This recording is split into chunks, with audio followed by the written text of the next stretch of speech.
Hi guys, welcome to my channel. நான் SJ. இன்னைக்கு நம்ம ஒரு யோகின் சுயசரிதை புக்கில் கூட இன்னொரு விஷயம் தான் பார்க்க போகிறோம். இதுக்கு முன்னாடி இந்த புக்கில் பல விஷயங்கள் பார்த்துருக்கோம். இதில் என்னன்னா, நம்ம தமிழ் படங்கள் நிறையா சாமி படங்களை பார்த்துருப்பீங்க. கிளைமேக்ஸில் ஒன்று ஹீரோ இல்லை ஹீரோயினுக்கு ரொம்ப தீர்க்க முடியாத ஒரு நோய் வந்துடும். அந்த நோய் போக்குறதுக்காக நிறையா டாக்டர்ஸ்கிட்ட போவாங்க. அவங்களாம் எதுவுமே பண்ண முடியாதுன்றுவாங்க. அப்புறம் என்ன பண்ணுவாங்க, அவங்க பக்தராக இருக்கக்கூடிய ஒரு கோயிலுக்கு அவங்கள கூட்டு போயிட்டு அந்த கோயிலை படுக்க வச்சுட்டு ஒன்று அவங்க பாட்டு பாடுவாங்க, இல்லையா பாட்டு பாடி நடனம் ஆடுவாங்க. உடனே சாமி நேரில் வந்து அவங்களுக்கு காட்சி அளித்து அவங்க கையில இருந்தோ இல்லை கண்ணில் இருந்தோ ஒளி வந்து அவங்க உடம்ப கிளியர் பண்ணிடும் இல்லையா? இது நம்ம நிறைய படத்துல பார்த்துருப்போம். ஆனா இதே நிகழ்வு ஒருத்தரோட வாழ்க்கையில உண்மையில் நடந்திருக்குன்னு சொன்னா நம்ப முடியுமா? நடந்திருக்கு. அதுதான் ஒரு யோகின் சுயசரிதை புக்ல எழுதின ஸ்ரீ பரமஹம்ச யோகானந்தருடைய வாழ்க்கையில நடந்திருக்கு. என்னன்னா, இவங்க வந்து இச்சாப்பூர்ல வாழ்ந்திருக்காங்க. அதாவது வங்காளத்துல கூட இச்சாப்பூர். அங்க இவர் அப்ப அவருக்கு சின்ன வயசு தான்.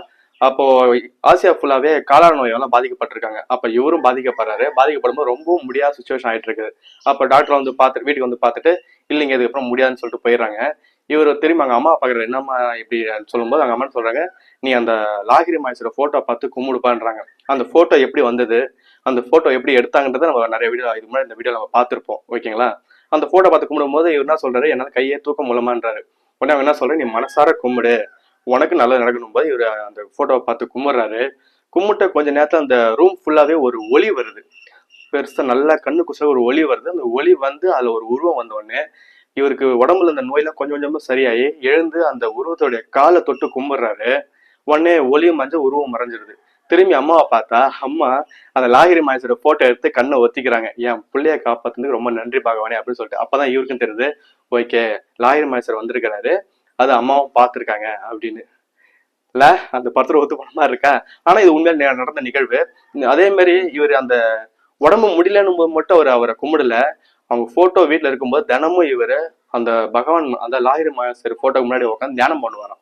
தியானம் பண்ணும்போது ஒரு சில நாள் என்ன இருக்கு, இவருக்கு முன்னாடி போட்டோல இருக்கிறவரு நேர்லயே வந்து இவருக்கு பக்கத்துலயோ இல்ல முன்னாடியோ உட்காந்து தியானம் பண்ண ஒரு உணர்வு எனக்கு நிறைய தடவை வந்திருக்கு அப்படின்னு சொல்லிக்கிறாரு. அப்ப நம்ம நல்லா பக்தியா இருந்தோம்னா கண்டிப்பா நம்ம பகவான் வழியால, அதாவது நம்ம யாரை கும்பிடுறோமோ அவங்க வழியில் நம்ம நல்லா காப்பாற்றப்படுவோம், எந்த சூழ்நிலையும் கைவிட மாட்டாங்கன்றத இந்த புக்கில் அழகாக சொல்லியிருப்பாங்கல்ல. அது இல்லாம இவர் ஒரு தடவை என்ன பண்ணிக்கிறாரு, நல்லா ஆழ்ந்த தியானத்துக்கு போகும்போது இந்த இருளுக்கு பின்னாடி என்ன இருக்கு அப்படின்றத பார்க்கணும்னு ஒரு நோக்கத்தோட அப்படியே ஆழ்ந்த தியானத்தை போகும்போது, நம்ம பாபா படத்துல நம்ம ரஜினிய ஒரு பிச்சைக்கார வேஷத்துல இருப்பாரு, ஆனா ஒரு யோகி சடனா இமயமலை கூட்டு போகல, எப்படி போறோம் எப்படி வரோம்லாம் நீ யோசிக்காத, சித்தர்களுடைய வழி புதுவிதமானதுன்னு. அந்த மாதிரி இவரு நல்ல ஆழ்ந்த தியானத்துல இருக்கும்போது சடனா கண்ணை திறந்து பார்த்தா இமயமலையில ஒரு குகையில இருந்திருக்காங்கன்னா, குகையில முன்னாடி எல்லாருமே உட்காந்துருக்காங்க. நீங்களா யாரு என்னன்னு கேட்கும்போது அவங்க சொல்லியிருக்கேன், இந்த மாதிரி நாங்க வந்து பாபாஜியோடைய சீடர்கள் போது இவர் சொல்லிக்கிறாரு, நானும் அவருடைய சீடர் ஆகணும், என்ன பண்ணணும்னு கேட்கும்போது டக்குன்னு மறைஞ்சு அவர் வீட்டுக்கே வந்திருக்கிறாரு. இது எப்படி என் வாயில இருந்து எனக்கே தெரியலன்னு நிறைய விஷயம் சொல்லிக்கிறாரு. இந்த மாதிரி இந்த புக்ல இன்னும் நிறைய விஷயங்கள் இருக்கு. நம்ம தமிழ் படத்தோட இன்னும் சொல்லப்போனா பாபா படத்தோட நிறைய ரெஃபரன்ஸ் இந்த புக்கில் தான் எடுத்திருக்காங்க. அதெல்லாம் அடுத்த வீடியோல பார்க்கலாம். பாய்.